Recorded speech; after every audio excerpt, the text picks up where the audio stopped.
Hi everyone, this is Amanda Grisham and I am doing my policy analysis video on the Servicemen's Readjustment Acts of 1944, also known as the GI Bill of Rights. So here we go. The GI Bill of Rights was originally signed on June 22nd, 1944 by former President Franklin Delano Roosevelt. The bill was originally sponsored by the American Legion and the Veterans Organization. And just a fun fact, Harry W. Colmery was a former national commander of the American Legion, and he wrote the first draft of the bill. There have been a lot of changes to the bill since it originated. The first major change was the Veterans Adjustment Act of 1952, and that offered benefits to veterans of the Korean War and that have served more than 90 days, and they were not dishonorably discharged. The second change was the Veterans Readjustment Benefits Act of 1966. This extended benefits to veterans who served during times of war and peace. The third adjustment was the Montgomery GI Bill in 1985. This made the program voluntary, in which participants could choose to forfeit pay, and in return, eligible veterans received a tuition allowance and a monthly stipend for up to 36 months of eligible training or education. And most recently, the post-9/11 GI Bill, which has made, in my opinion, the biggest impact. Recipients became eligible for greatly expanded benefits, the full cost of any public college in their state. The new bill also provides a housing allowance and $1,000 a year stipend for school supplies. This also extended to military spouses and their children, which was a really big deal. What problems was the GI Bill designed to correct? First and foremost, it was designed to help service members assimilate to civilian life after war. When soldiers came home from World War I, they were basically sent home with a train ticket and roughly $30. And they came home to utter devastation. We were in the middle of a depression, and it was a really rough time. They really struggled to assimilate to life coming home from such a gruesome war. I can't even imagine what they went through. So the United States didn't want to make that same mistake twice. So they really wanted to make sure that our service members were taken care of when they came home from World War II. Secondly, they wanted to rebuild the economy. They didn't want to move backwards. We wanted to move forward. So providing financial assistance through the GI Bill to veterans helped boost our economy. Most importantly, it wanted to make education and home ownership more attainable for average Americans. Unfortunately, at that time, owning a home or attending college was a luxury for the wealthy. So this was a great opportunity for the average American to get an education. That was a huge success because these service members have moved on to become our doctors and our lawyers and our professors. So that was a really major part of the GI Bill. Unemployment pay for veterans struggling to find work and disability benefits were all eventually added into the GI Bill. And as time has gone on, the GI Bill has been amended and different things have been added to kind of go forward with the times that we're in. So in my opinion, the GI Bill has done a lot of good. What was the extent or scope of the problem? It really affected millions and millions of people. After World War II, all of these literally millions of veterans came home, and had it not been for the GI Bill, they would have been unemployed. There simply wasn't enough work for all of them. And either that or they would have taken somebody else's job, like the women who were working in factories while men were out at war. So it kind of gave them an opportunity to go to school and pursue higher education versus flooding the job market. So millions and millions of people were affected, not just veterans. Had it not been for the GI Bill, like I said, a lot of women would have been out of work. And at that point in time, it was really important for women to work. It was a really important landmark in the women's rights movement. So the GI Bill did a lot of good, not only for veterans who came home, and millions of veterans, they weren't just in one place. They lived all across the United States. So it was really every state that was affected. A policy solution was 100% absolutely necessary because the veterans of World War I, like I said, when they came home, they were vulnerable. They came home to a depression where they had no money. A lot of them couldn't afford food, and some of them were even homeless.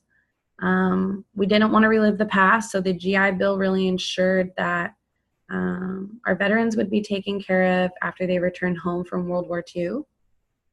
And we needed a policy solution to help ensure a positive post-war economy. We had just been through a Great Depression, and we didn't want to go backwards. The only way to go was forward, and the only way to do that was to help out these millions and millions of service members who were coming home. So the GI Bill benefits include unemployment pay, grants for school and college tuition, low interest mortgages, low interest small business loans, job training, and medical coverage and disability coverage. All of these things are included currently under the GI Bill. Who's eligible to receive benefits can be a little tricky. I included a hyperlink on this page that can be clicked on, and you can go to the website that gives you specific qualifications for every single GI benefit. However, with such a short assignment, it could not all fit on this slideshow. There are so many different qualifications to see if you're eligible for benefits because every GI Bill benefit is so different. So it all depends on if you want to buy a home, if you want to buy, if you want help paying for your tuition, if you need a housing stipend or a small business loan, every medical benefits, everything has a different qualification. But the main qualification is listed on here, and this was seen across the board for pretty much every single benefit. So this is one of the more relevant eligibility rules. However, there are more than this. It just, like I said, depends on what benefit you're looking at. But at a minimum, you must serve at least 30 days of continuous active duty service after September 10, 2001, or be discharged due to a service-connected disability. So all of these things here listed on this page are all for every GI Bill benefit. And the GI Bill benefits after post 9/11 amendment was made includes reserve members and military spouses and children. So the service delivery system can also be a little tricky depending on what benefit you are applying for. However, this is the general rule of thumb. So each benefit requires different and very specific qualifications. If you're eligible, tuition payments are sent to the school and any reimbursement is sent to the individual. It's exactly like financial aid. You generally receive whatever reimbursement you're going to get through direct deposit or through a check in the mail. Unemployment and stipends are the same way. If you qualify, they are sent to you via direct deposit or check. Disability benefits are when it gets really tricky, and that is handled through the VA. And each individual case is different because a doctor will have to assess you and fill out the required paperwork for that. But the delivery system for all benefits, it's very effective and it's very efficient. You know, you just make sure you file the proper paperwork, you get everything filled out correctly, and it just moves on smoothly from there. Policy financing, pretty much like every other bill, it is funded by taxpayers. However, in the future, it may be required for service members to pay into the GI Bill to receive its benefits. So the House Veterans Affairs Committee is set to discuss this proposed legislation in upcoming weeks. We are kind of awaiting their decision to see where things are going to move from here. It'll be interesting to see what happens, considering most service members are not required to pay into their benefits program.